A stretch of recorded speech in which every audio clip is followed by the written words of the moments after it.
Telat kuisnya ya. Oke. Ya. Oke. Sesi Bapak sudah dapat? Sudah terlihat Sudah, Pak. Sudah, Pak. hasilnya. Oke, kalau gitu masuk ke sini dulu. Teman-teman sudah gabung semua nih? Atau masih ada yang masih berjuang untuk masuk? Bapak klikkan di sini jumlahnya baru 26, artinya masih 4 orang lagi ya. Kan 29 plus 1 plus Bapak gitu ya. Oke, kita ngobrol-ngobrol aja ya hari ini ya. Bapak sebenarnya pengennya gitu ya, UAS tadi soalnya ya mirip-mirip gitu ya, mirip-mirip dengan apa? Dengan ya kalau bisa sih soal yang diujikan di UAS gitu ya. Tapi sampai siang tadi Bapak berusaha mencari ya mungkin kisi-kisi gitu ya. Nggak dikasih juga ya. Jadi teman-teman pengajar juga mata kuliah PKBLU ini penasaran juga gitu ya, penasaran juga sama apa? Ya katanya sih penugasan ini ya individu. Mungkin Bapak bisa bacakan mungkin ya biar Anda dapat gambaran gitu ya. Dapat gambaran bahwa untuk apa? UAS nanti gitu ya. Soalnya bukan UAS online. Ini Bapak bacakan mungkin ya. Suara Bapak terdengar jelas atau putus-putus kah? Saldan, suara Bapak putus-putus enggak? Kurnia aman? Terdengar jelas kah? Aman, Pak. Jelas. Jelas ya. Oke. Ini Bapak bacakan dulu ya. Pak Askar bilangnya seperti ini. Saya infokan UAS BLU semester ini berupa PPI MK, penugasan proyek individu mata kuliah. Soal sudah dikirimkan oleh Dosko minggu yang lalu. Ya. Terus proyek individu ini berupa penugasan paper ya, penugasan paper ya. Jadi dimohon pada mahasiswa untuk menjaga agar tidak terjadi praktek plagiarisme gitu ya. Karena objek BLU yang menjadi bahan tulisan, bahan paper nanti boleh jadi ini akan sama ya. Apalagi di dalam satu kelas yang sama gitu ya. Kemungkinan besar ada sama karena mungkin BLU-nya ya yang dipilih sama, BLU bidang pendidikan, bidang kesehatan, bidang pengelolaan kawasan, pengelolaan dana segala macam gitu ya. Oleh karena itu dimohon agar menjaga integritas ya, menjaga integritas dengan bekerja secara mandiri ya, secara mandiri jangan kerjasama karena nanti kalau kerjasama kedetek juga kalau Bapak cek dengan aplikasi Turnitin nanti kan tingkat similarity-nya kemiripannya itu akan ketahuan gitu ya seperti itu kalau dia kerjasama seperti itu ya. Terus untuk kuis katanya silakan berkreasi sendiri para dosennya gitu ya. Bapak kesulitan tadi sudah menghubungi berapa dosen sama rupanya. Kita nggak bisa nebak-nebak nih soal yang penugasan proyek individu mata kuliah, paper objeknya apa gitu nggak tahu ya. Jadi akhirnya Bapak berinisiatif menghubungi Ibu Mutia ya, Bu Mutia yang apa yang pejabat di PPKBLU di PPKBLU. Beliau akhirnya memberikan ini soal UAS tahun yang lalu ya. Soal UAS tahun yang lalu antara lain adalah soal yang diujikan Bapak ujikan tadi, soal pilihan ganda sebanyak 50. Kalau aslinya 60 ya. Kalau aslinya itu 60 soal. Ada esainya juga dan studi kasus gitu ya. Jadi bisa dibayangkan waktunya untuk UAS tahun kemarin 2,5 jam kemungkinan juga nggak cukup tuh ya. Karena pilihan ganda aja 60 soal, 50 soal tadi 1 jam kelabakan gitu ya, belum menjawab studi kasus sama esainya seperti itu ya. Oke, untuk teknis tugas individu tadi gitu ya. Katanya kalau misalnya pelaksanaannya UAS-nya tanggal 8, artinya tanggal 1 minggu sebelumnya sudah dikirimkan ke ini ya, si mahasiswa sudah bisa mengakses soal untuk penugasan proyek individu tadi gitu ya. Jadi pas tanggal hari H-nya itu jadwal ujian tinggal mahasiswa submit aja gitu ya. Submit ke portal yang sudah disediakan oleh BAK seperti itu ya. Jadi 1 minggu nih pelaksanaannya.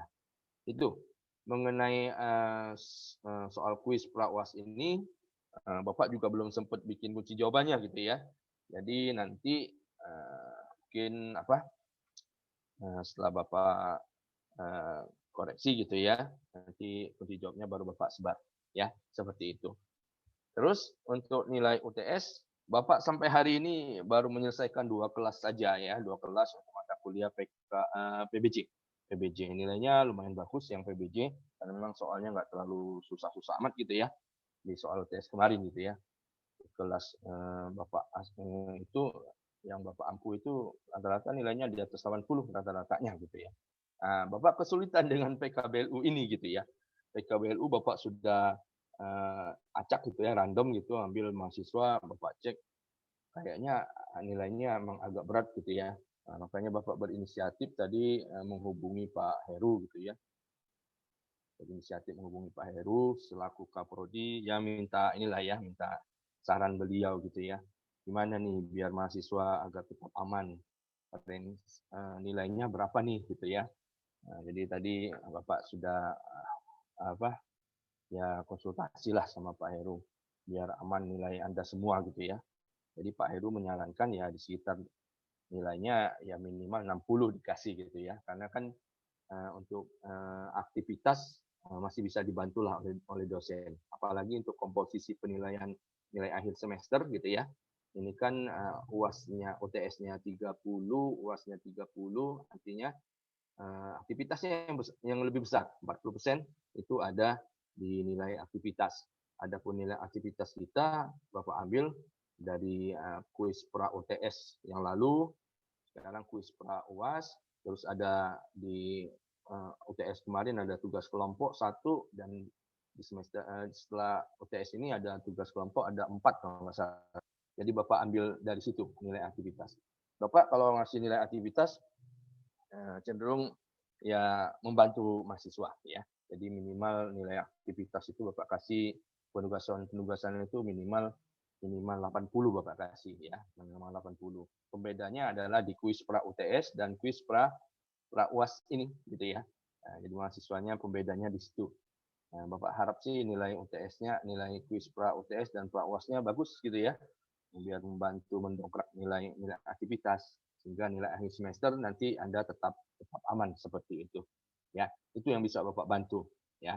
Mengenai nilai UTS Bapak usahakan malam ini selesai gitu ya. Mudah-mudahan selesai ya karena di deadline sama BAK paling lambat tanggal 31 Januari ya. 1 hari sebelum pelaksanaan UAS ya. UAS kita mulai tanggal 1 Februari. Itu ya. Jadi mohon dimaklumi kalau ada teman-teman yang bertanya kok nilai UTS-nya belum keluar juga ya. Jadi itulah jadi Bapak banyak pertimbangan juga gitu dalam memberikan nilai ini. Oke, hari ini mungkin Bapak nggak bisa sampai seluruhnya membahas akuntansi dan pelaporan keuangan BLU dan pemeriksaan BLU. Kita singkat-singkat saja, Bapak yakin Anda bisa baca sendiri gitu ya. Cuman ya inilah ya, setelah Bapak baca dari materi yang sudah disusun oleh Pak Tajudin ini ya, Pak Tajudin, ada beberapa materi mungkin dasar hukumnya mungkin harus diupdate gitu ya, harus diupdate. Contohnya yang ini tadi ya, kalau Bapak baca-baca, ternyata ada yang posisi yang terakhir ya.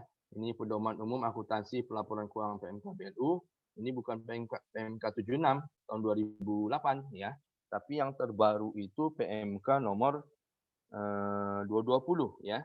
220 garing PMK 05 garing 2016 ya. Itu yang terbaru ya. Nanti mungkin Anda bisa baca dan sandingkan gitu ya. PMK-nya lumayan banyak itu ya. Ini total jumlah halamannya 326 gitu ya. Jadi kalaupun nanti Bapak share ke WA group, kayaknya terlalu berat gitu ya. Mending Anda cari sendiri gitu ya. cari sendiri. Terus ya nggak perlu di print sih, ya paling nggak disandingkan apakah ada hal-hal baru gitu yang yang berbeda dengan PMK yang disandingkan yang di sini, yang PMK lamanya PMK 76 tahun 2008 gitu ya. Yang pasti tentang basis kas sama basis akrual itu mesti berbeda ya. Dengan PMK 217 garing PMK titik 05 2015 gitu ya, tentang PSAP berbasis akrual gitu ya. Tentu saja berbeda nanti ininya. Pelaporannya satunya berbasis kas, satunya berbasis akrual mungkin ya, seperti itu salah satunya pembedanya ya. Oke, kita masuk dulu ke slide awal biar tahu ininya ya. Mungkin yang kalau memang kurnia jumlah personil kita sudah komplit bisa di-share ke Bapak ya. Ini foto ininya. Foto bukti bahwa kita sudah melakukan pembelajaran yang terakhir gitu ya, terakhir. Nggak kerasa sudah 14 kali pertemuan gitu ya. Oke, nanti ya tolong dikasih tahu Bapak kalau memang sudah lengkap, kita balik ke slide covernya seperti itu. Oke. Baik, Pak. Ya. Oke, kita bahas pelan-pelan saja. Ini waktu juga agak kejar-kejaran ya. Tadi Bapak di kelas 520 cuman sampai slide berapa tadi ya? Sampai slide 30 kali ya. Karena ini ada 49 ya. Ada 49. Jadi Bapak nggak sampai selesai tadi ya. Ya, tapi pelan-pelan aja lah. Nanti sebagian juga materi ini mungkin sudah didapatkan juga dengan di mata kuliah yang lain terkait korupsi, mungkin di mata kuliah pendidikan dan belum ya, etika dan pendidikan anti korupsi belum dapat ya. Semester 6 nanti baru ya? Betul? Iya, Pak. Iya, Pak. Ya, ya udah, tapi bisa baca sendirilah kayaknya sih ya. Etika dan pendidikan anti korupsi nanti di semester 6. Nah, cuman kalau terkait akuntansi dan pelaporan keuangan ini dia ini juga ya lebih kuat di akuntansinya gitu ya, analisis laporan keuangan. Sepertinya di D3 nggak ada mata kuliah itu ya, analisis laporan keuangan ya. Kayaknya baru di D4 itu baru dapat materi itu. Benar ya? Nggak ada analisis laporan keuangan belum diberikan di D3 kan? Betul. Si Saldan apa si siapa nih? Belum ada ya? Kayaknya cuma dapat akuntansi pemerintah sudah tapi kan? Kalau Udah, akuntansi Pak. pemerintah sudah. Udah, Pak. Laporan Udah, paling enggak bisa belum, Pak. membantulah yang akuntansi ekuitas itu mungkin bisa membantulah paling enggak ya. Nah, cuman Bapak sih cenderung kalau soal UASnya nanti feeling Bapak gitu ya. Karena Pak Asgar itu background-nya dari akuntan gitu ya. Nah, soalnya kemungkinan besar lebih banyak ke laporan keuangan BLU itu Anda diminta menganalisis gitu ya. Jangan terkait rasio-rasio, kemungkinan seperti itu. Seperti soal kemarin di soal UTS itu kan sebenarnya banyak kan terkait dengan laporan-laporan keuangan. Padahal laporan keuangan belum diberikan di sesi perkuliahan sampai dengan UTS itu gitu ya. Jadi wajarlah kalau Anda kesulitan untuk menjawab soal UTS yang diujikan kemarin gitu ya. Seperti itu. Oke, nggak apa-apa. Yang penting Anda sudah aman dulu lah gitu ya. Merasa aman dulu gitu ya. Karena nilai minimal Bapak kasih 60 gitu ya untuk UTS. Mudah-mudahan lebih tinggi dari itu gitu ya, lebih tinggi dari itu. Ya. Oke, aman ya. Nggak usah tanya-tanya lagi Bapak Pak Santori pelit kasih nilai gitu. Jangan begitu ya. Karena ini Bapak merasa bersalah juga karena nggak mengajarkan materi yang diujikan di UTS. Kita nggak menyangka, nggak memprediksi ekspektasinya Pak Asgar seperti itu soalnya gitu ya. Soal UTS-nya lumayan sulit gitu ya. Lumayan sulit. Ya. Tuh, tenang. Jadi tetap semangat gitu ya. Jangan gara-gara satu mata kuliah PKBLU mata kuliah yang lain jadi terbengkalai gitu ya. Jangan tetap semangat ya. Bapak juga ya merasa ini gitu ya.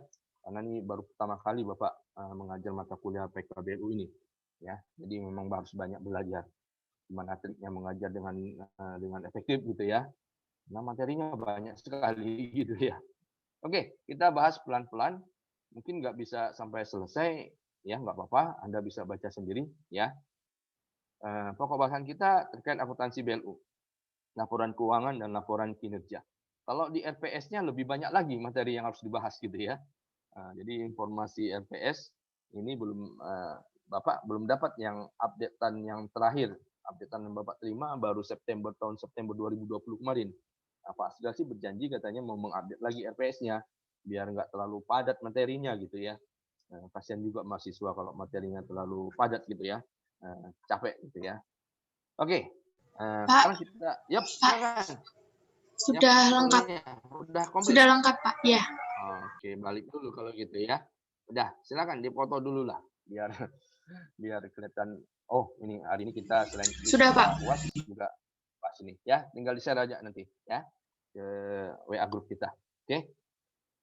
Bapak lanjut ya. Ini agak ngebut sedikit, enggak apa-apa. Yang penting ini ya.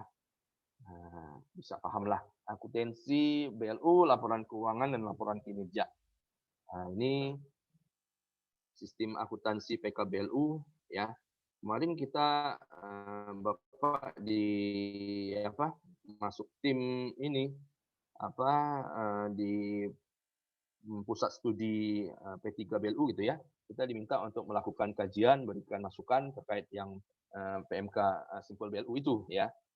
Pak Budi Mulyana kemarin banyak memberikan masukan terkait ini ya, terkait yang topik pengelolaan BLU yang terkait akuntansinya gitu ya, Pak Budi Mulyana.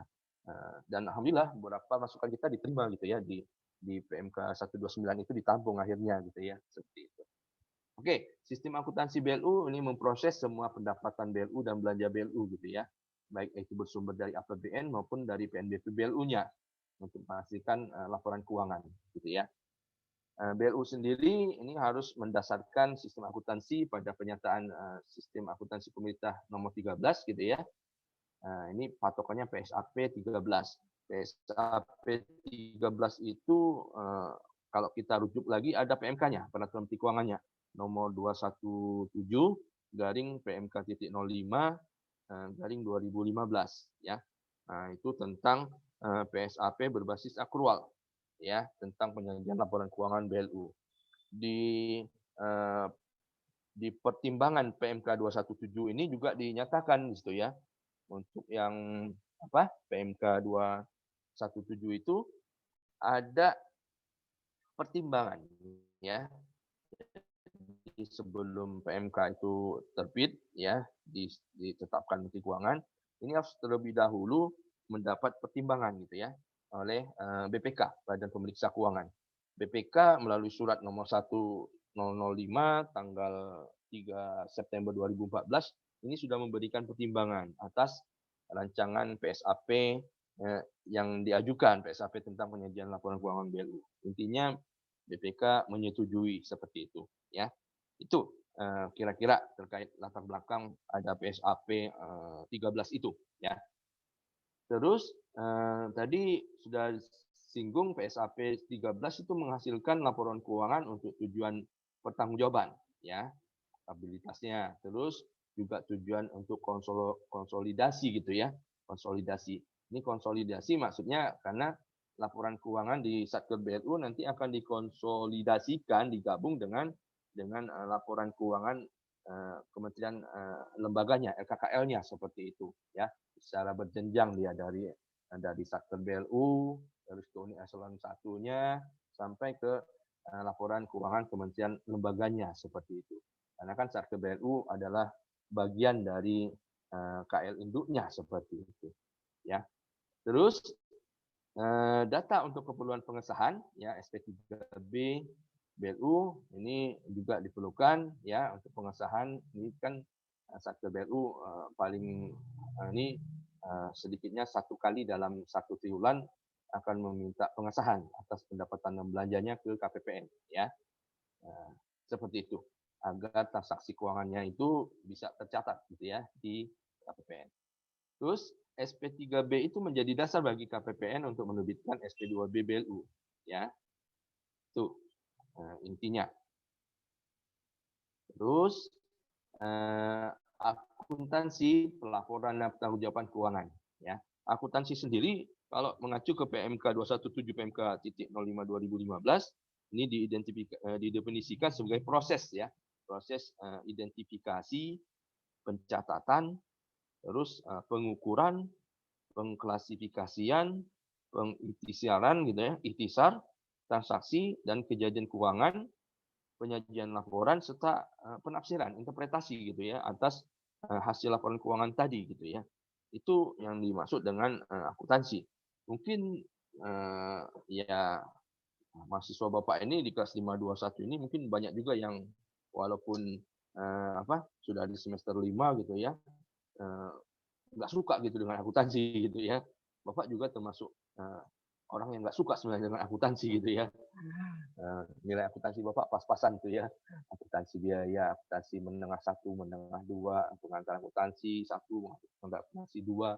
Di S1-nya juga tidak terlalu bagus. Tapi herannya akuntansi manajemen Bapak dapat nilai A gitu ya. Tapi kalau di manajemennya Bapak malah senang gitu ya. Akuntansi artinya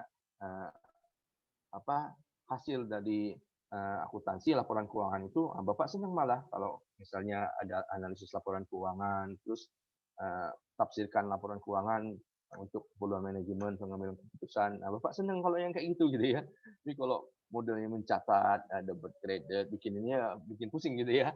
Bapak nggak terlalu suka gitu ya. Kalau yang kerjaannya terlalu rinci seperti itu gitu ya.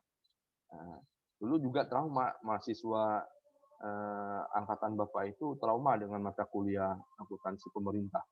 Karena ada salah satu dosen yang kami bilang dosen killer lah gitu ya. Karena di kelas beliau itu pasti ada 4 sampai 5 orang itu ada yang DO gitu ya.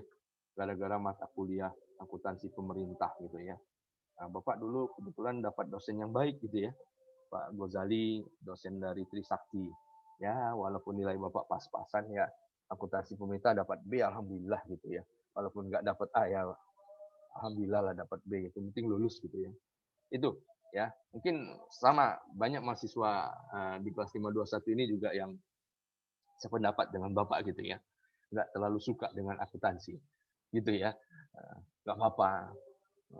Walaupun nggak suka, tapi yang penting kita inilah ya pahamlah gitu ya. Seperti itu. Oke. Laporan keuangan itu terdiri dari laporan realisasi anggaran, ya,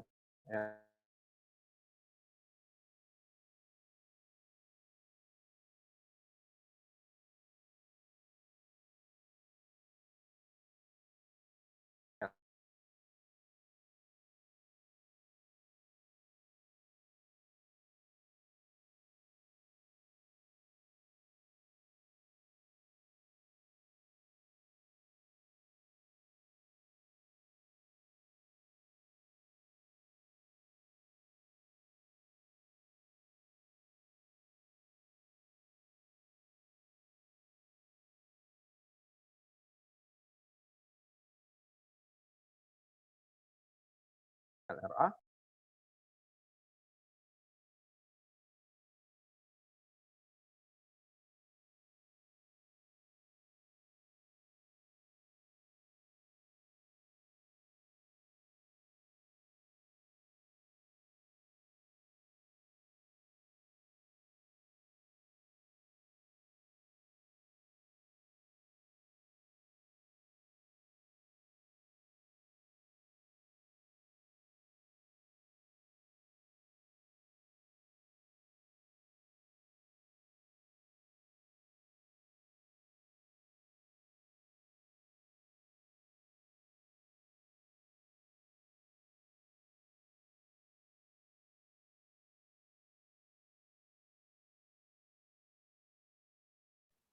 Mohon maaf, jaringan Bapak nggak stabil ya. Mudah-mudahan suara Bapak sudah terdengar lagi. Halo? Sudah, Pak. Sudah, Pak. Sudah, Pak. Ya, iya ini ya pindah-pindah kalau jaringan yang Indosat nggak stabil, pindah lagi ke Telkomsel gitu ya. Tapi yang intinya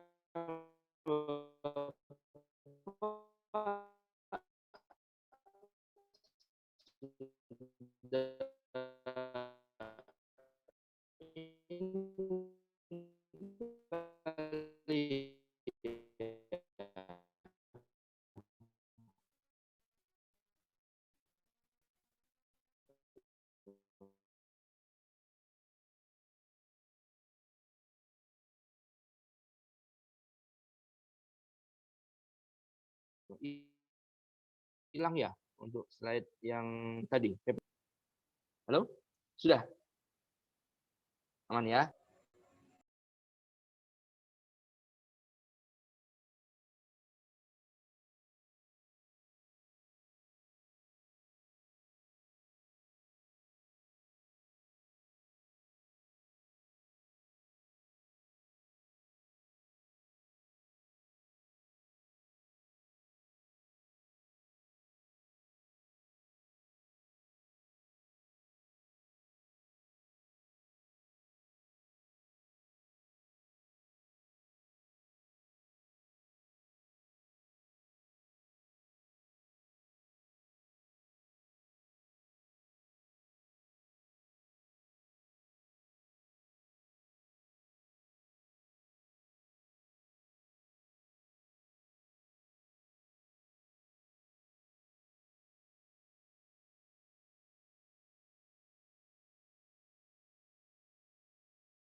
Ya.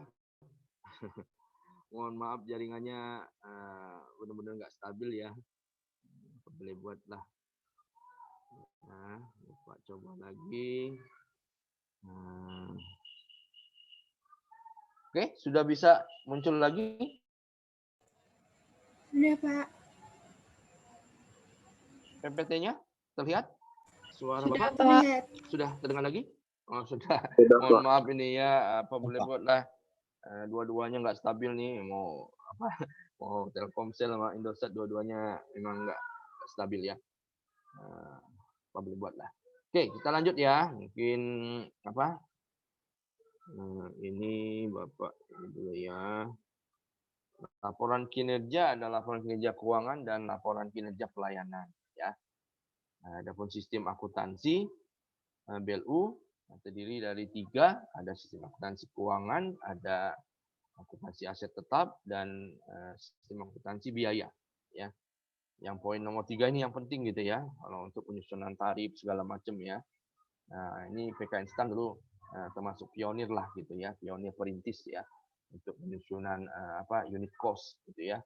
Zaman itu kepala sekretariatnya adalah Pak Asgar ya, Pak Agus Sulaiman, dibantu juga sama Pak Budi Waluyo kasubagnya gitu ya. Jadi mereka yang awal merintis gitu ya di PK Instan seperti itu. Jadi kita doakan saja ya, Pak Asgar lagi berjuang untuk menduduki jabatan Wakil Direktur PK Instan, Wakil Direktur 2 ya, Wadir 2 bidang administrasi dan keuangan. Dan Pak Budi Waluyo juga berjuang untuk menduduki jabatan Wadir 3, Wakil Direktur 3 itu menangani bidangnya kemahasiswaan ya. Mudah-mudahan mereka bisa menjadi pimpinan PK Instan seperti itu. Amin ya. Sistem akuntansi keuangan menghasilkan laporan keuangan pokok ya untuk keperluan akuntabilitas, manajemen dan transparansi. Adapun untuk aset tetap ini untuk keperluan manajemen aset tetap.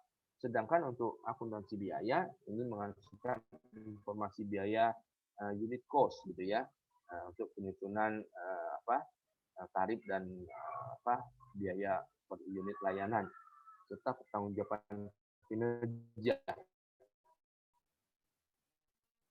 atau informasi lain untuk kepentingan manajerial gitu ya. Ini ya. Laporan keuangan tadi sudah disinggung, ada LLA, LO, LPE, neraca, LAK dan catatan atas laporan keuangan. Ini yang penting catatan atas laporan keuangan ini penting gitu ya. Kebanyakan di Satker itu tidak diungkapkan secara lengkap gitu ya. Bapak ingat dulu Kementerian Lingkungan Hidup gitu ya, dia dapat opini dari BPK itu jelek gitu ya, dapat disclaimer gitu ya, dapat TMP tidak memberikan pendapat gara-gara dia tidak memasukkan hibah langsungnya ya, hibah langsung baik dalam bentuk uang maupun barang ke dalam LKKL mereka, laporan keuangan Kementerian Lembaga KLH. 2 tahun apa 3 tahun ya mereka berturut-turut mendapat disclaimer opini BPK ya terhadap LKKL mereka itu ya. Nah, sebenarnya kan ada pilihan gitu ya. Untuk pengelolaan APBN itu ada dua. Ada satu namanya on budget gitu ya. Artinya sudah tercantum semua, baik itu pendapatan maupun belanja mereka di dalam DIPA. Ada juga satu lagi yang namanya on treasury, on treasury. Artinya apa? Dia dilaporkan ininya ya, kayak hibah langsung itu dia akan laporkan gitu ya kepada Kanwil Ditjen Perbendaharaan ya, dan juga nanti di BGA akan dia coba untuk lakukan revisi anggaran untuk biar dia tercantum dan hibah langsung maupun hibah ini ya, hibah langsung baik dalam bentuk uang maupun barang di dalam DIPA tertentu yang menerima hibah itu. Itu lebih aman daripada tidak dilaporkan. Ada yang namanya off budget, tidak dicantumkan di luar ini gitu ya. Off budget artinya di luar APBN pengelolaannya gitu ya, itu akan kena kasus seperti itu. Itu pentingnya catatan atas laporan keuangan. Itu di level kementerian lembaga LKKL. Di pemerintah pusat juga ada yang namanya LKPP, laporan keuangan pemerintah pusat. Laporan keuangan pemerintah pusat adalah konsolidasi dari LKKL ya, LKKL dari seluruh bagian anggaran kementerian lembaga plus laporan keuangan BUN, LKBUN ya, LKBUN.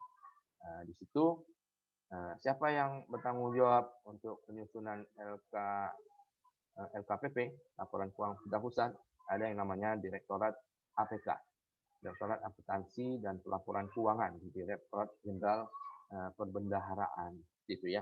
Jadi kalau di PPT kita ada sempat disinggung tuh, ada Direktorat APK, mungkin di slide nomor berapa tuh?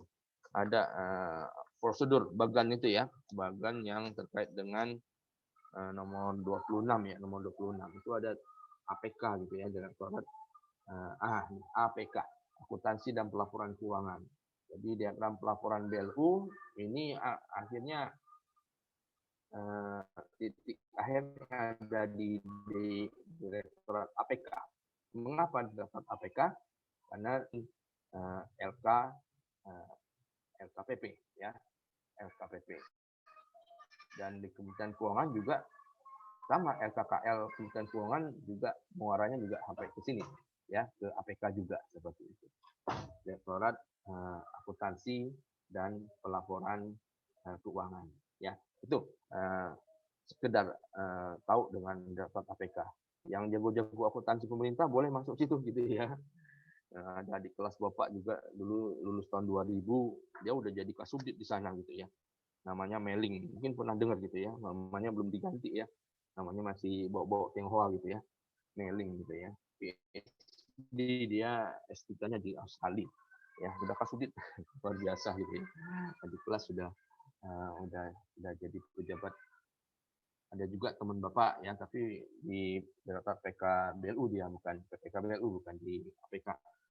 Oke, tadi kita slide baru nomor slide berapa tadi, sini ya, terkait dengan catatan atas laporan keuangan. Oke, tadi sudah kita singgung-singgung terkait dengan opini BPK. Menurut Anda kalau urutan opini BPK itu yang lebih jelek itu adverse apa disclaimer? Mungkin Nabila mungkin bisa berpendapat. Nabila Farah. Kalau menurut Nabila, penilaian opini BPK urutan yang paling jelek itu disclaimer apa adverse? Adverse mungkin Pak. Adverse itu kalau bahasa Indonesia apa?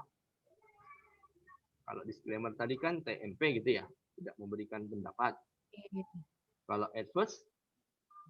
Tidak wajar Pak. Tidak wajar.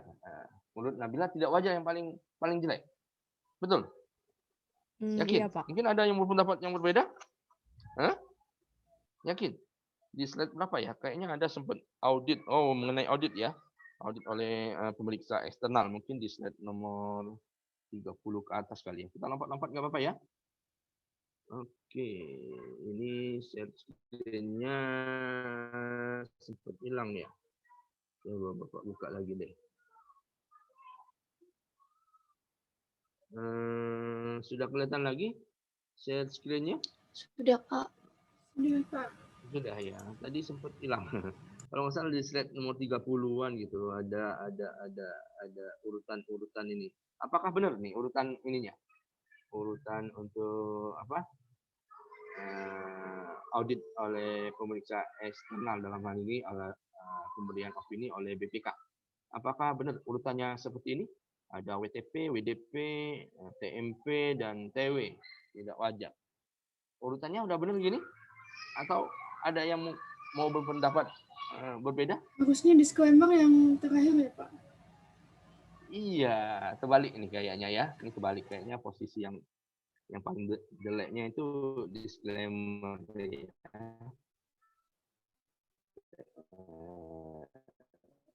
Adverse-nya di peringkat ketiga gitu ya. KL itu agak-agak ini gitu ya, trauma gitu ya, atau khawatir mereka kalau dapat disclaimer gitu ya opininya. Mengapa? Karena di DJA sendiri dulu ya dalam penilaian reward and punishment gitu ya, reward and punishment itu salah satunya penilaiannya itu terkait opini LKKL, laporan keuangan kementerian lembaga. Kalau dia dapat disclaimer gitu ya, udah pasti nih anggaran dia di tahun berikutnya itu tidak dapat reward, tidak dapat ini gitu ya, penambahan anggaran seperti itu ya. Disclaimer, bahkan bisa dipotong anggarannya seperti itu ya. Karena penilaian reward and punishment itu salah satu ditentukan dari opini BPK terhadap LKKL KL yang bersangkutan ya. Nah, kalau sekarang sepertinya untuk penilaian monef anggaran ya kayaknya sudah enggak berdasarkan lagi dengan ini ya opini BPK. Tapi zaman 2011, 2012, 2013 itu masih pakai itu ya. Jadi dia realisasi output, outcome gitu ya, masih penilaiannya seperti itu ya. Disclaimer. Oke, kita bisa loncat lagi. Tadi nggak apa-apa ya loncat-loncat. Paling enggak kita sudah sempat singgung tadi ya. Tadi kita sampai laporan ini ya. Coba-coba. Tadi sampai di ya kayaknya sampai di caleg tadi ya. Oke, itu. Terus kita bisa loncat ke slide berikutnya. Menteri Pimpinan Lembaga ini bertanggung jawab, gitu ya, atas keberhasilan capaian sasaran program berupa hasil, ya, hasil outcome gitu ya, outcome political accountability. Sedangkan pimpinan BLU bertanggung jawab dari sisi keberhasilan capaian sasaran kegiatan, outputnya gitu ya. Yang Menteri Pimpinan Lembaga outcome hasil ya, sedangkan yang pimpinan BLU dia bertanggung jawab terkait dengan capaian target capaian di level output ya. Hanya di sini dibedakan yang outcome ini political accountability, sedangkan yang output keluaran ini operational accountability. Dan terhadap kinerja BLU ya sesuai dengan pola ukur yang sudah ditetapkan dalam rencana bisnis dan anggaran atau di DIPA-nya ada juga target-target kinerja ya, di informasi kinerja di halaman berapa DIPA itu ya, halaman 1 ya, seperti itu. Oke, sekarang kita masuk ke pedoman. Nah, tadi Bapak singgung PMK 76 ini sudah dicabut ya, sudah dicabut dengan PMK 220 garing PMK 05 garing 2016 ya. Tadi Bapak singgung PMK 220 lumayan tebel, ada 300-an lebih halaman gitu ya. Jadi belum sempat juga Bapak sandingkan gitu ya. Apa sih yang berbeda antara PMK 76 2008 dengan PMK 220 2016. Tapi yang udah pasti adalah dari basisnya. Yang PMK 76 kemungkinan masih basis kas, sedangkan 2016 ini udah pasti berbasis accrual ya, sesuai dengan mengacu PMK 217 tadi yang PSAP 13, PMK 217 tahun 2015. Terkait accrual itu apa?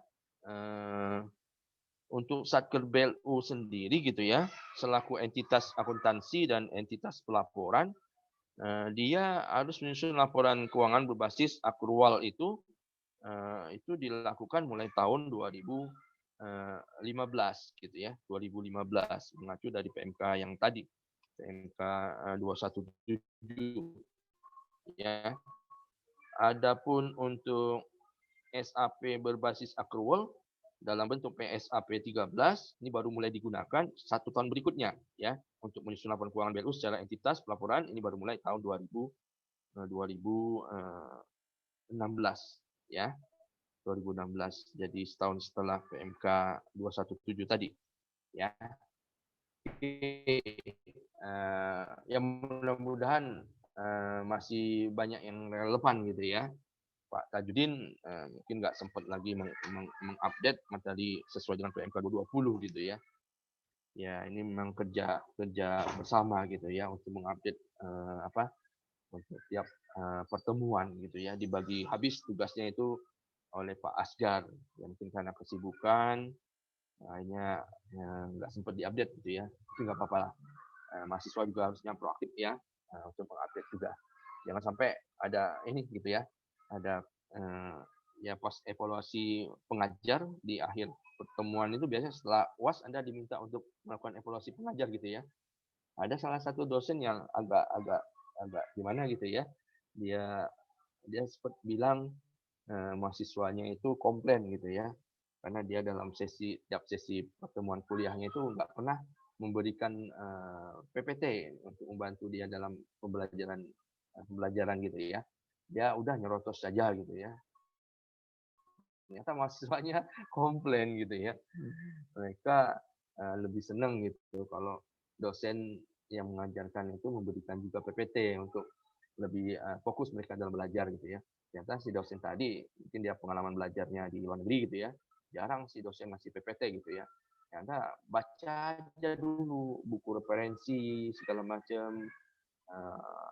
Pokoknya jurnal apa suruh baca sendiri gitu ya. Jadi dia mungkin kebawa-bawa pas dia kuliah di luar negeri seperti itu diterapkan di PK Instan ternyata dikomplain gitu ya sama mahasiswa gitu ya. Yaitu memang cara belajar orang masing-masing berbeda-beda gitu ya.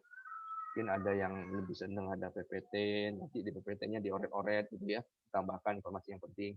Tapi dia kurang senangnya dia bilang mahasiswanya itu kecenderungannya itu menghafal kalau dikasih PPT kecenderungannya menghafal PPT yang diberikan dosen gitu ya. Dan itu terbukti juga kalau pas KTTA gitu ya, mahasiswa sering kebawa-bawa PPT dosennya dibawa juga gitu ke materi KTTA-nya gitu ya. Tidak mengembangkan sendiri kalimat dengan kalimat sendiri gitu ya. Jadi seperti itu ya, ada plus minusnya lah. Ya. Oke, kita coba bahas satu-satu dari bab 1 pendahuluan sampai bab 7 terkait akuntansi kewajiban ya.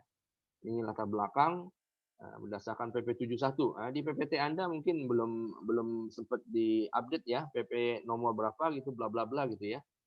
Kayaknya lupa Pak Tajudin. Tadi Bapak tambahkan ini PP 71 ya tentang sistem akuntansi pemerintah.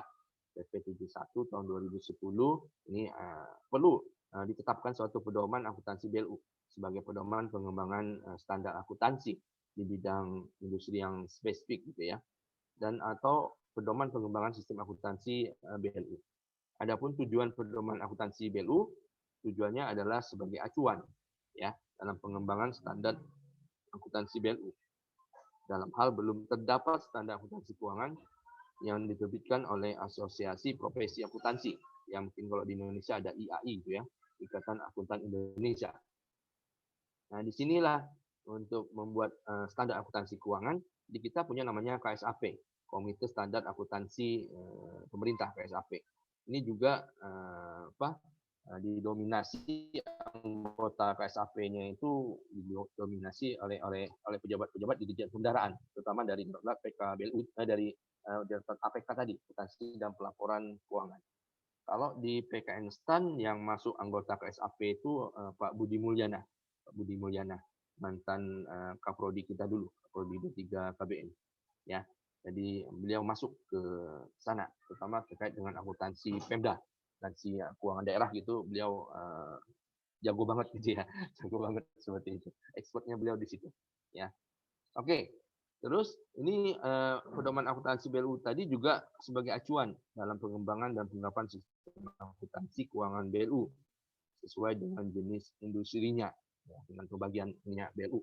Ada BLU bidang pendidikan, kesehatan, ada pengelolaan dana, pengelolaan kawasan, seperti itu. Ya. Terus ruang lingkupnya bisa Anda baca sendiri, Pak, situ ya. Ada gambaran umum, jenis dan ilustrasi format laporan, semua di PMK 217 itu sudah ada format bakunya. Format bakunya sudah ada. Anda bisa cari di lampirannya, ya, bisa tengok, baca di lampiran PMK 217 tahun 2015, ya. Oke, sistem akuntansi BLU tadi ada 3, ada akuntansi keuangan, aset tetap, dan akuntansi biaya. Adapun komponen dari sistem akuntansi keuangan ada namanya kebijakan akuntansi, ada subsistem akuntansi, ada juga prosedur gitu ya. Ada prosedur, ada bagian akun standar. Nah, kalau itu Anda ingin dalami di slide nomor 27 ada tuh penjelasannya. Apa yang dimaksud dengan kebijakan akuntansi? Meliputi prinsip gitu ya, konvensi, penyajian wajar, dasarnya apa, peraturan, prosedur, dan materialitasnya itu ya.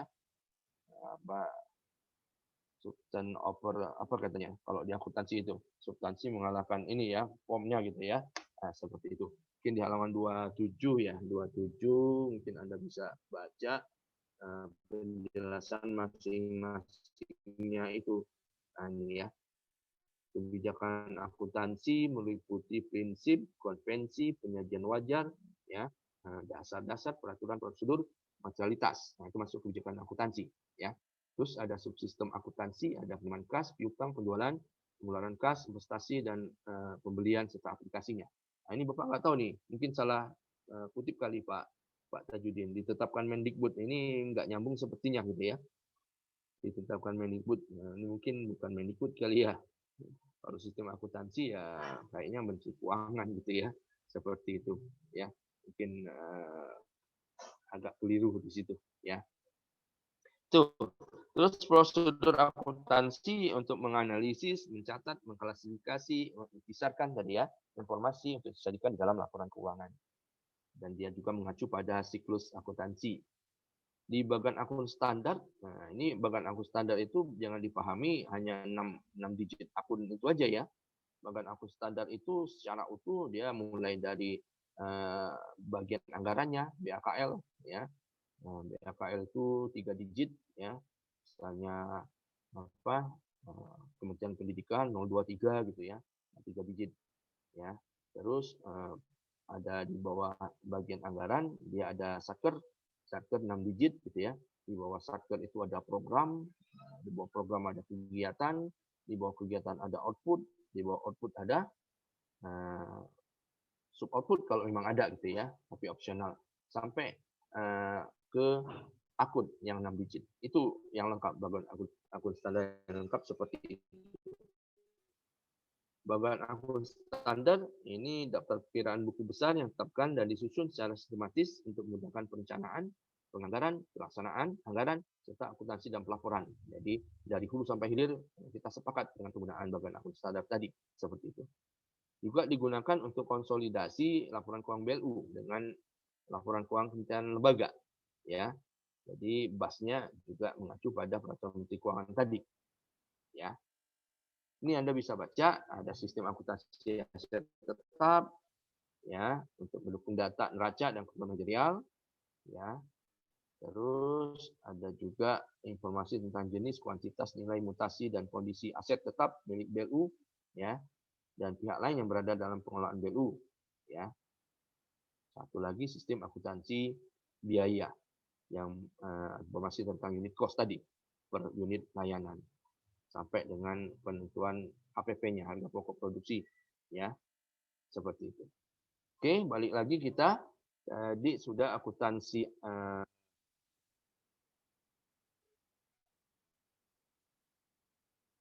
Nah, ini sistem akuntansi BLU ya. Oke, sekarang kita masuk ke tujuan laporan keuangan. Ini menyediakan info informasi mengenai posisi keuangan, terus operasional keuangannya si arus kas juga BLU ya. Ini arus kas bermanfaat bagi para pengguna laporan keuangan dalam membuat dan mengevaluasi keputusan ekonomi gitu ya. Nah, tanggung jawab laporan keuangan berada di pimpinan BLU ya, seperti itu. Oke. Komponen laporan keuangan ada LLA, ada neraca, LAK, dan catatan atas laporan keuangan. Penyajian laporan keuangan, ini ada nama BLU-nya sesuai dengan formatnya gitu ya. Cakupan laporan segala macam. Konsolidasi juga ya dari laporan keuangan BLU tadi ke dalam LKKL ya. Oke, ini contoh laporan aktivitas meliputi pendapatan dari sektor BLU, meliputi pendapatan usaha dari jasa layanan ya. Kalau perguruan tinggi jasa layanan pendidikan gitu ya, SPP, UKT, uang kuliah tunggal masuk di situ. Ada juga hibah ya. Ada pendapatan APBN yang tadi bersumber dari rupiah murni untuk operasional dan investasi gitu ya. Ada juga pendapatan usaha lainnya hasil kerjasama dengan pihak lain, sewa, jasa lembaga keuangan dan lain-lain pendapatan yang sah gitu ya, pendapatan usaha lainnya. Di situ juga di laporan aktivitas ada biaya, baik itu biaya layanan, biaya umum dan administrasi, biaya lainnya. Itu laporan aktivitas. Ya. Terus di situ ada surplus defisit sebelum pos keuntungan kerugian. Nah, ini laporan aktivitas di sektor BLU. Yang tak kalah penting tadi Bapak sudah sebutkan CALK, catatan atas laporan keuangan. Ya, ini catatan-catatan yang perlu diungkapkan. Ya, jadi kalau diakuntansikan ada full disclosure gitu ya, pengungkapan secara penuh lah gitu ya. Jadi kalau dapat ya dicantumkan di CLK. Jadi pengalaman KLH atau kementerian yang lain yang sepertinya menyembunyikan gitu ya hibah-hibah langsung diterima itu berakibat blunder gitu ya, kesalahan besar gitu ya. Justru dianggap penyelewengan gitu ya, penyelewengan. Artinya si BPK memberikan opini disclaimer kepada Kementerian Lingkungan Hidup tahun 2011-2012 kalau nggak salah ya. Apa 3 tahun ya, 2010, 2011, 2012 gitu ya. Bapak masuk ke KLH-nya 2012 gitu ya. Jadi seperti itu. Oke, di pemerintah pun juga CLK ini juga penting gitu ya. Jadi berapa tahun sebelumnya itu pemerintah sebelum dapat opini yang WDP terus WTP gitu ya, sempat mendapat juga sepertinya pernah dapat disclaimer juga pemerintah LKPP gitu ya. Laporan keuangan pemerintah pusat itu pernah dapat disclaimer juga sebelum awal-awalnya gitu ya. Nah, salah satunya itu ya mungkin dari LKKL yang lain gitu ya yang dapat disclaimer tadi akhirnya kan ikut juga ke setelah dikonsolidasikan laporan keuangan setiap lembaga jadilah dia LKPP, laporan keuangan pemerintah pusat, merupakan gabungan dari LKKL seluruh kementerian lembaga plus LK Bun. LK Bun kita juga bermasalah dulu kan, laporan keuangan untuk bendara umum negara gitu ya, dianggap tidak transparan gitu ya. Nah, itu memperburuk akhirnya. Akhirnya kan di LKKL yang sudah beres, ternyata di LK Bunnya juga kita bermasalah. Makanya kita bertahap untuk mencapai opini BPK, LKPP, LKPP yang WTP itu opini dari BPK itu bertahap. Tapi yang terakhir kita benahi yang LK Bun sehingga 3 tahun terakhir kayaknya kita dapat WTP terus ya. Nah LK Bunnya sudah lebih transparan lah seperti itu. Akuntansi pendapatan ini pengertian harus masuk bruto dari manfaat ekonomi yang timbul dari aktivitas BLU selama 1 periode yang mengakibatkan penambahan aktivitas bersih ya. Itu pengertiannya, Anda bisa baca sendiri gitu ya terkait dengan akuntansi pendapatan. Akuntansi biaya pengertiannya penurunan manfaat ekonomi selama 1 periode akuntansi dalam bentuk arus keluar kas atau berkurangnya aset atau terjadinya kewajiban yang mengakibatkan penurunan ekuitas bersih, itu namanya akuntansi pengertian dari biaya lah gitu ya. Satunya pendapatan yang sifatnya menambah ekuitas bersih, biaya yang bersifat penurunan ekuitas bersih ya. Terus aset. Nah, ini sumber daya ekonomi yang dikuasai dan atau dimiliki oleh BLU. Ini aset ya, sebagai akibat dari peristiwa masa lalu ya. Dan dari mana manfaat ekonomi dan atau sosial di masa depan. Jadi mungkin transaksi peristiwa masa lalu dia mungkin pengadaan gitu ya, mungkin menambah aset gitu ya. Terus bisa juga dia menjual gitu ya. Seperti itu juga kan. Ada penghapusan aset, terus itu kan bisa juga terkait manajemen aset seperti itu ya. Diperoleh serta dapat diukur dalam satuan uang dan sumber-sumber daya yang dipelihara karena alasan sejarah dan budaya. Itu termasuk di akuntansi aset ya, aset tetap dan aset lainnya. Akuntansi kewajiban terkait ya, kewajiban utang gitu ya, mengakibatkan aliran keluar sumber daya ekonomi BLU. Atau bisa juga penyelesaian kewajiban terkait pembayaran, penyerahan aset, pemberian jasa, dan penggantian kewajiban dengan kewajiban yang lain. Nah, kewajiban ada dua, ada sifatnya jangka pendek, artinya dia diselesaikan atau jatuh tempo dalam waktu 12 bulan setelah tanggal neraca, dan jangka panjang kalau dia melebihi dari 12 bulan setelah tanggal neraca. Ini jangka panjang.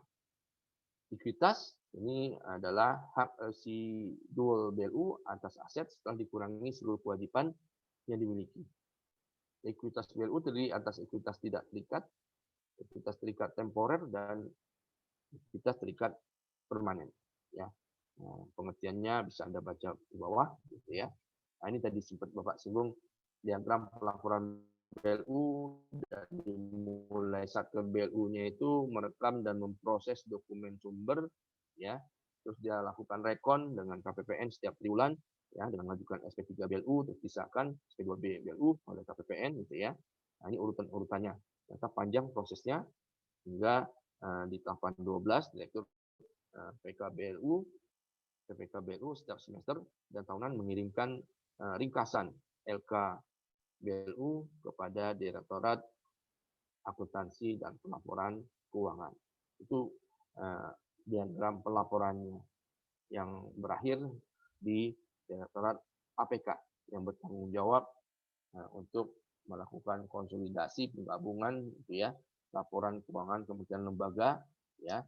Pertama kalau di Kementerian Keuangan ya lingkup Kementerian Keuangan Direktorat APK. Kalau untuk yang menyusun LKPP juga mereka punya tugas situ ya. LKKL dari seluruh kementerian lembaga akan dikonsolidasikan menjadi LKPP ya, plus LKBUD seperti itu. Menjadi LKPP, laporan keuangan pemerintah pusat. Ini tadi sudah sampaikan sistem akuntansi BLU ya. Anda bisa baca lagi. Nah, sekarang pemeriksaan BLU. Ternyata pemeriksaan BLU itu melibatkan 3 pihak. Ada yang pemeriksa internal, ada juga inspektorat oleh APIP-nya gitu ya. Dan satu lagi pemeriksa eksternal ya, eksternal.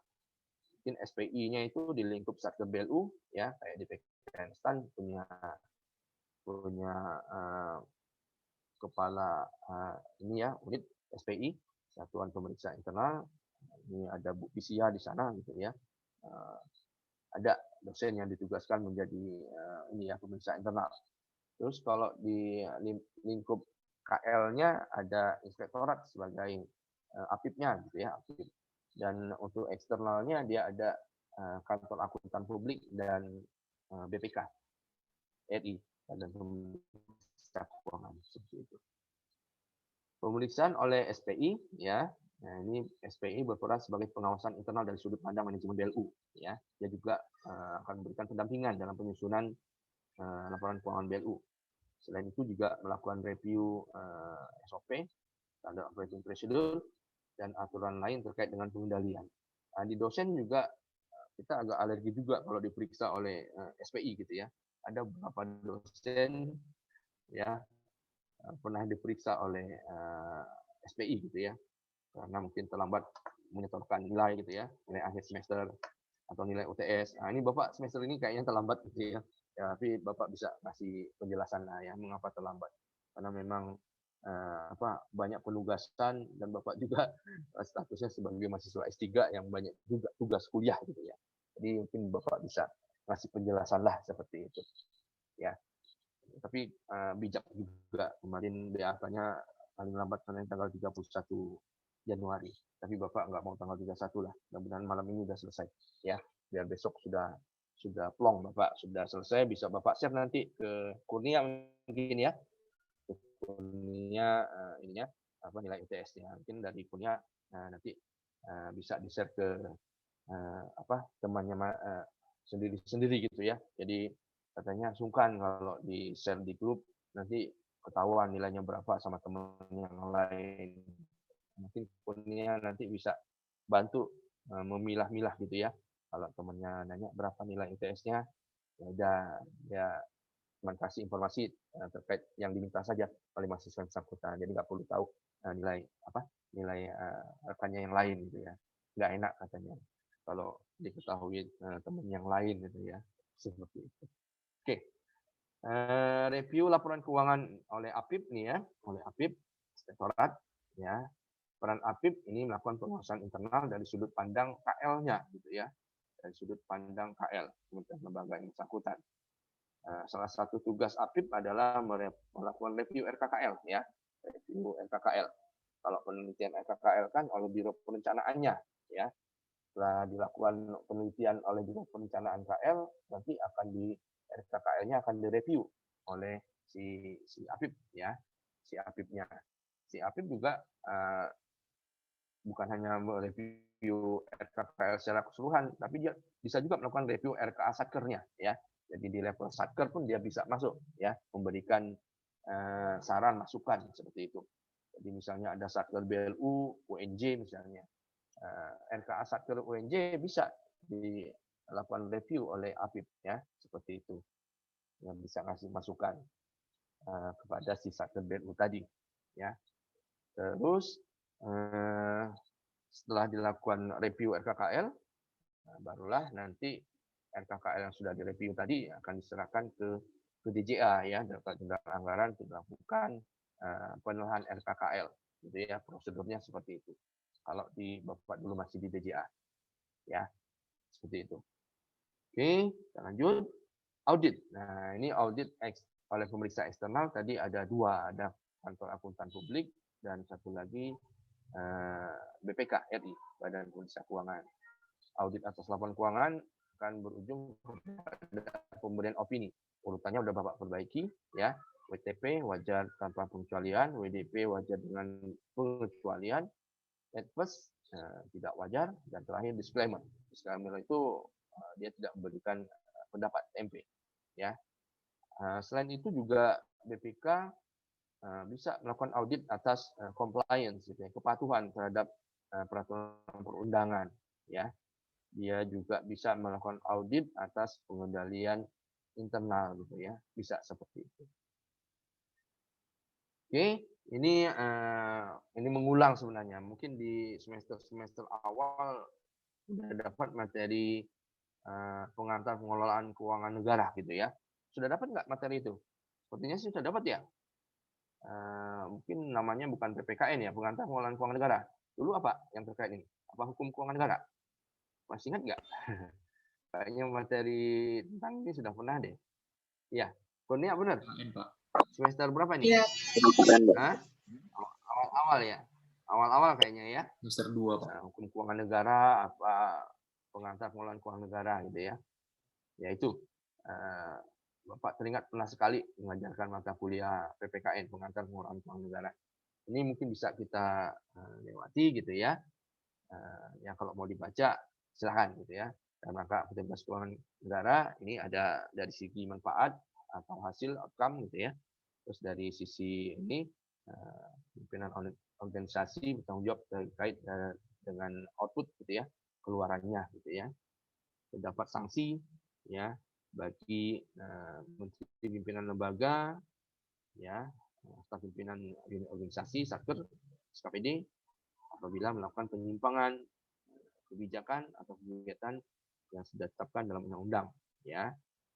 Seperti itu. Ya, artinya pengelolaan APBN, pengelolaan keuangan negara harus dilakukan secara tertib, gitu ya, taat azas seperti itu, ya.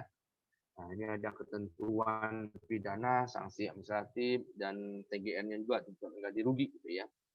Ada Undang 17 tahun 2003, ada Undang-Undang Nomor 31 tahun 99, contoh Undang-Undang Nomor 20 tahun 2001 tentang pemberantasan tipikor, gitu ya. Ini di mata kuliah nanti etika dan pendidikan anti korupsi akan dipelajari lebih lengkap, gitu ya, agar kita terhindar dari tindak pidana korupsi ini, ya, seperti itu.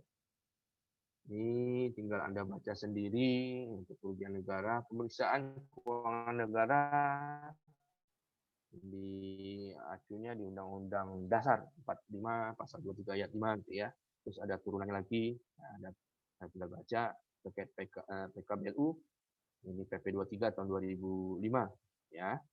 Laporan pertanggungjawaban keuangan BLU diaudit oleh pemeriksa eksternal, ya, KAP dan BPK tadi. Pemeriksaan ekstern terhadap BLU dilaksanakan oleh pemeriksa ekstern sesuai dengan perundangan, ya. Terus pemeriksaan definisi ini, gitu ya, proses identifikasi masalah segala macam, ya. Ya, mendekati dengan definisi akuntansi tadi, ya. Ada akuntansi adalah proses identifikasi, pencatatan, pengukuran, pengklasifikasian, pengintisaran, transaksi dan kejadian keuangan. Terus penyajian laporan serta penafsiran, interpretasi atas hasil laporan keuangan tadi. Jadi kalau pemeriksaan, proses identifikasi masalah, analisis, evaluasi yang dilakukan secara independen, objektif, profesional berdasarkan standar pemeriksaan untuk menilai kebenaran, kecermatan, kredibilitas, dan keandalan informasi mengenai pengelolaan dan tanggung jawab keuangan negara. Apa lingkupnya?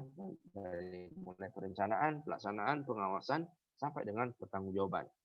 Ya, itu tanggung jawab keuangan negara, ini melaksanakan pengelolaan keuangan negara secara tertib, taat azas pada peraturan perundangan, efisien, ekonomis, efektif, dan transparan dengan tetap memperhatikan rasa keadilan dan kepatutan. Nah, ini yang rasa keadilan dan kepatutan ini yang harus didekati dengan ilmu ini, ya, etika, gitu ya. Ada etika, ada norma-norma, gitu ya. Ada kalau dulu Bapak di mata kuliah etika dan pendidikan anti korupsi ada uji etika, gitu ya. Di uji etika itulah kita harus gunakan hati nurani, gitu ya, hati nurani. Kalau pertanyaan pertama sudah lewat, pertanyaan kedua lagi.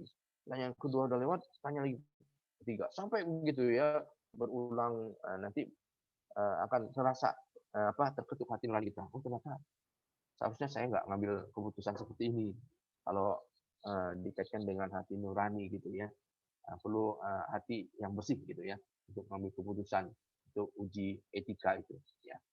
Itu nanti mudah-mudahan nanti di pertemuan di semester 6, gitu ya, akan diajarkan namanya uji etika, gitu ya, uji etika. Itu penting karena mata kuliah pendidikan etika dan pendidikan anti korupsi itu ini masa lakunya itu bukan 1 semester itu, tapi ujiannya nanti setelah Anda jadi pegawai negeri sipil, gitu ya. Karena apa? Karena peluangnya kalau kita sudah jadi pegawai, peluangnya besar untuk melanggar integritas itu, gitu ya. Nah, penyalahgunaan wewenang, gitu ya. Itu mudah saja dilakukan kalau kita nggak punya hati nurani yang bersih, gitu ya. Itu yang tantangan terbesar. Dan satu lagi, pengajar mata kuliah itu pun juga harus menjadi role model, gitu ya. Jadi teladan, gitu. Harus menunjukkan ya sebagai panutan, teladan. Makanya Bapak nggak sanggup tuh ngajar mata kuliah etika dan pendidikan anti korupsi. Bapak cuma 2 semester aja tuh kalau nggak salah ngajar mata kuliah itu. Karena Bapak merasa, wah, Bapak ini bukan orang yang bersih-bersih amat, gitu ya. Jadi jadi agak malu gitu ngajarkan mata kuliah itu. Jadi kalau teman-teman yang mantan dari KPK, Pak Subagio, memang beliau role model yang bisa dijadikan contoh teladan gitu ya, seperti itu. Oke, lanjut ya. Ruang lingkup pemeriksaan, ada pemeriksaan keuangan, ada kinerja dan pemeriksaan dengan tujuan tertentu ya. Jadi pemeriksaan kinerja ini yang biasanya yang agak menarik gitu ya. Pernah dulu Bapak juga kena pemeriksaan kinerja, ini ya dianggapnya kita dalam proses revisi anggaran, padahal situ di DJA sendiri sudah menyatakan itu layanan unggulan gitu ya. Nah, di situ layanan unggulan disebutkan untuk penyelesaian revisi anggaran itu 5 hari kerja. Nah, ternyata jadi temuan sama apa auditor gitu ya. Ini kok udah buat janji layanan 5 hari kerja, ternyata pelaksanaannya realisasinya lebih dari 5 hari kerja. Oh gitu ya. Di mana nih dicari, ditelusuri. Kayak ibarat ban berjalan gitu ya, hanya ketahuan. Kelamaannya itu di subjek teknisnya gitu dalam proses revisi anggaran gitu ya. Akhirnya ya dikasih lah masukan, saran gitu ya. Bahkan ada rekomendasi apa katanya, pegawai yang bersangkutan harus diberikan pembinaan. Oh gitu ya, pembinaan. Dan kalau perlu sanksi gitu ya, karena dianggap apa tidak sesuai dengan janji layanan seperti itu ya. Nggak apa-apa gitu ya. Kita dapat masukan juga, tapi harusnya dia punya empati juga gitu ya, punya empati juga si auditornya tadi. Kalau dia dalam posisi sebagai penelaah atau analis anggaran gitu ya, beda dong antara melakukan revisi anggaran satkernya cuma satu dengan satkernya yang mungkin satu kali masuk usulan revisi itu digabung sampai 10 satker gitu ya. Nah, jadi zaman Bapak dulu kalau ngurus revisi anggaran di lingkup Ditjen Pendidikan Tinggi itu jarang tuh kalau satker masukin usulan revisi itu cuma satu satker, tapi dia rombongan. Surat pengantar usulan revisinya ditandatangani oleh ininya, oleh Sekjen Diktinya gitu ya. Tapi yang ngusulin itu di apa dirangkum dia sampai 10 gitu. Ya kan beda antara menelaah satu satker dengan 10 satker, kan butuh waktu yang lebih lama gitu ya untuk mengecek satu usulan ininya ya, satker masing-masing satker tadi seperti itu. Itu yang tidak dipahami oleh si auditor tadi. Beda gitu ya. Seperti itu. Oke, pemeriksaan kinerja adalah pemeriksaan atas aspek ekonomi dan efisiensi, serta pemeriksaan atas aspek efektivitas yang lazim dilakukan bagi kepentingan manajemen oleh si APIP ya. Jadi pemeriksaan kinerjanya ini yang biasanya banyak temuan seperti itu. Oke, nah, waktu kita ternyata sudah mendekati 4:30 ya. Ya udahlah Bapak nggak usah ngupload ke portal akademik, mungkin manual saja. Kita masih punya waktu 5 menit ya, 16:25 sudah ya.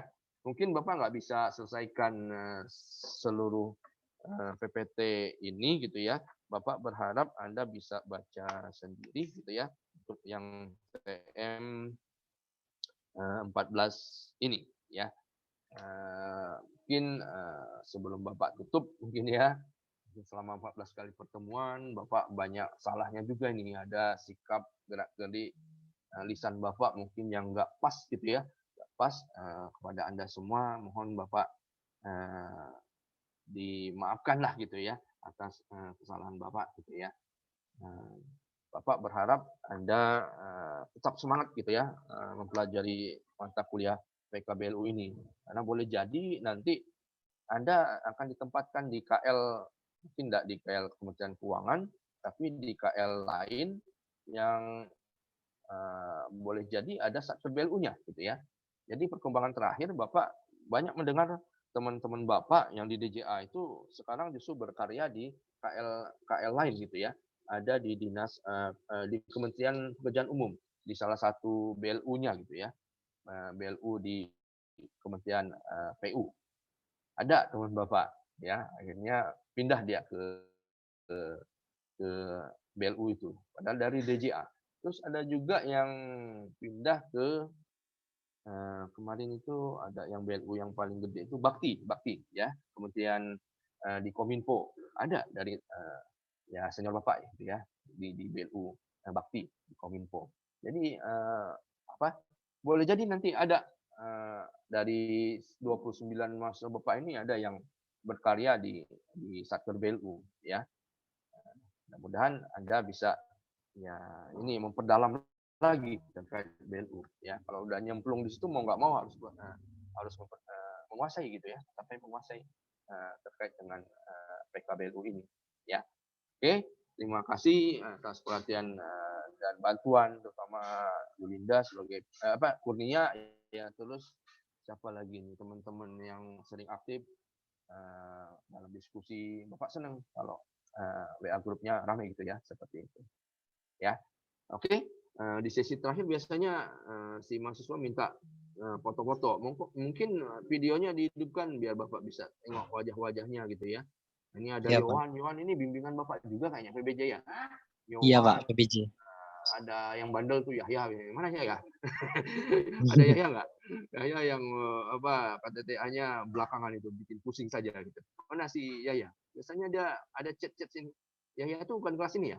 Apa kelas satunya lagi? Kelas ini, Kelas Pak. ini, Pak. Kelas ini juga. Biasanya ada chat dia. Pak, ke belakang. Izin ke belakang. Ini nggak ada namanya. Anteng di hari ini. Mana si Yahya? Nggak ada. Orangnya mana? Waduh. Nggak ada di sini. Oh ya, ada nih. Yahya. Mana suaranya Yahya? Unmute-nya coba. Bapak mau dengar suaranya. Yahya Muhammad mana? Yahya Muhammad Siregar? Ada kah? Nggak ada. Oke, silakan. Kalau nggak perlu, kita langsung tutup saja. Waktunya tinggal 1 menit lagi, gitu ya. Baik,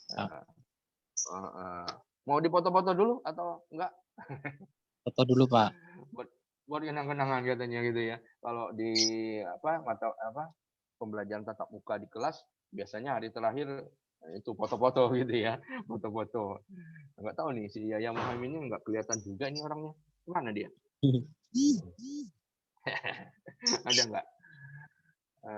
Di sini ada siapa yang mungkin si Yowan sudah. Mada juga kayaknya ya. Mada bimbingan Bapak juga ya? Mana sih Mada? Iya, Pak. Tetap semangat. Katanya Mada lagi pemulihan ya. Lagi proses Iya, Pak. pemulihan. Terima kasih, Pak. Oh, ya. Iya. Tetap semangat ya. Iya, terima kasih, Pak. Dan ada Yahya, Yowan, apa lagi? Siapa ya? Pijar. Lupa Bapak saking banyaknya. Hah? Pijar juga?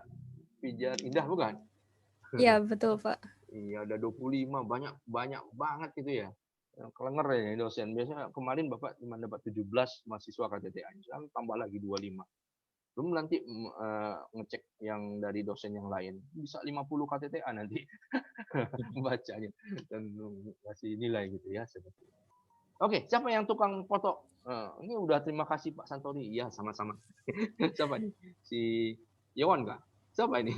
Nggak tahu Bapak. Saking banyaknya udah lupa gitu ya nama orangnya gitu. Bapak kalau tatap muka di kelas cepat menghafalnya. Tapi kalau di PJJ ini kadang kan videonya nggak dihidupin juga gitu ya. Nggak tahu Bapak ngomong sendiri kah? Nggak tahu gitu ya. Mudah-mudahan sih menyimak terus gitu ya. Oke, siapa yang ngasih komando untuk foto-foto? Sudah komplit semua. Bapak sesinya Bapak matiin dulu kali ya. Udah Bapak mati nggak? Udah ya sesinya ya. Sudah, Masih. Oh udah. Jadi udah bisa. Ya udah. Tinggal di foto-foto aja. Bapak hari ini harusnya work from office gitu ya. Jadi habis ini langsung ke kampus nih Bapak. Karena hari ini ditugaskan sebenarnya WFO. Tapi Bapak lebih nyaman PJJ-nya di rumah saja gitu ya. Seperti itu. Silakan. Sudah? Siapa yang kasih komando terus foto-foto?